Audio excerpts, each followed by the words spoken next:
Yego nyuma y'amezi 7 The Ben atashyira hanze igihangano kuri uyu mugoroba navuga ko ku mbuga nkoranyambaga nta kindi kiri kugarukwaho ni integuza y'indirimbo The Ben ahuriyemo na Kevin Kade ndetse na Elèe indirimbo bita Sikosa izajya hanze vuba ha. The Ben we yari yaciye amarenga yuko indirimbo igiye gusohoka mu gitondo ariko mu kanya gato nibwo avuze ku rwose ngo indirimbo nimara kujya hanze nibwo impeshyi zabitangiye byemewe ubundi ngo ntiratangira abantu benshi rero agiye gutangiza impeshyi ku mugaragaro agiye kuyitangiza ngo officially. Yego ni indirimbo yakiriwe neza cyane icyakoza abareberera Bruce ubwo ni 155 am ni label abarizwamo nayo rwose yituye ineza The Ben yabagiye ejo nubwo yasangizaga abamukurikira indirimbo yitwa Sowe ni indirimbo ya Bruce nabo banyuze ku mbuga nkoranyambaga zabo bagaragaza ko igihangano kigiye kujya hanze ariko bitsaga cyane ku musore wabo witwa Elèe cyane ko rero wayikoze ni indirimbo amashusho yafatiye mu gihugu cya Tanzania. Indirimbo rero irajya hanze mu minsi ya vuba abantu bayitege cyane rwose. Abafana ba The Ben bakundaga kuvuga ko bateza abantu iyo bagari gutinda gushyira hanze ibihangano binagendanye nuko akunda guhanganishwa cyane na Bruce Melody cyane ko nawe ubu ngubu ari kuvuna umuheha kongezwa indi kubera ko afite indirimbo yitwa Sowe iri gukundwa cyane hanze ahangaha. Hanyuma ntabwo nava mu Rwanda ntababwiye ko witwa Bulldog ndetse na Riderman bafite inkuru yo kuvuga kuko bafite igitaramo ku itariki 24 z'ukwezi kwa munani ni igitaramo bazamurikiramo album bahuriyemo yitwa Icyumba cy'amategeko bimaze gutangazwa ko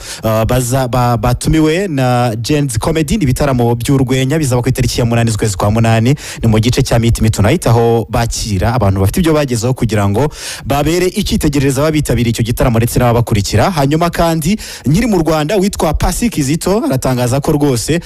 ngo yiyemeje gufasha umwana muto n'umusore muto uri mu muziki nyarwanda witwa Desdora banasubiranye indirimbo yitwa Watif avuga ko ngo yamuganirije uburyo yagiye yemererwa ubufasha n'abantu batandukanye muri muzika bakamutenguha kugeza ubwo ngo yaragiye kuva muri muzika yiyemeza kumufasha ngo nubwo nawe adafite ibya mirenge ariko yemeje kumufasha rwose. Hanyuma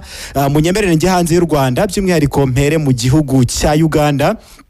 Hari tariki ya mbere z'ukwezi kwa 2018 nibwo inkuru mbi yuko radio yahoze mu itsinda rya Good Life yitabye Imana. Kuri ubu ngubu rero umubyeyi we witwa Jen Kasubo arimo arasaba ubufasha ngo arifuza $350,000 z'amashiringi ya Uganda kugira ngo agure inzu hafi y'aho umusore washyinguye kugira ngo bijye byorohereza abantu baza gusura aho aruhukiye. By'umwihariko yavuze ko ngo yanabigejeje kuri Eddie Kenzo nka perezida w'ihuriro ry'abahanzi mu gihugu cya Uganda amwizeza kumusura ngo gusa ntabwo araza arimo arasaba ubufasha rero hirya no hino kugira ngo abashe kuba yakubaka hafi y'aho umusore waruhukiye. Hanyuma kandi nyiri mu gihugu cya Uganda ubuyobozi bwa Swings Avenue ni label ikomeye irimo abahanzi batandukanye mu gihugu cya Uganda yavuze uburyo ngo gutandukana na Rabadaba ngo byatumye biga neza ko bakwiye gukorana n'abahanzi bakizamuka kuruta bagezeyo ngo kuko uwitwa Rabadaba niwe muntu basinye amasezerano mu bambere ariko ngo navamo mbere kubera ko ngo bamusinyishije amaze kuba icyamamare akabasaba ibihenze cyane batabasha kwigondera. Ubu rero harimo abitwa bazawi ndetse n'abandi. Hanyuma kandi nkiri mu gihugu cya Uganda harimo amakuru menshi binagendanye n'umutekano mu kiri guturuka ku myigaragambyo y'urubyiruko ruri kwinubira ruswa. Witwa David Rutaro ati rwose nimumbabarire nabonye abahanzi benshi barimo bantunga gatoki ngo ntabwo ndi kwigaragaza muri iyi myigaragambyo atariko nagiye mpima indirimbo kenshi zirwanya ruswa nkabona ntabwo muri kunyumva ati rwose ndabihoreye. Hanyuma nje hanze y'u Rwanda ubwo ni muri Leta Zunze Amerika Elèe ari kujurira avuga ko rwose ibyaha regwa byo gufata ku ngufu abakobwa rwose ngo akwiye kubigabanyirizwa bikaba byavaho nyuma yuko muri 2027 hamwe n'ibi byaha Tera Swift yihanganishije umuryango w'ababyeyi baburiye abana babo mu ishuri ryigisha umuziki mu gihugu cy'Ubwongereza bitabye Imana. Urakoze cyane Karemera.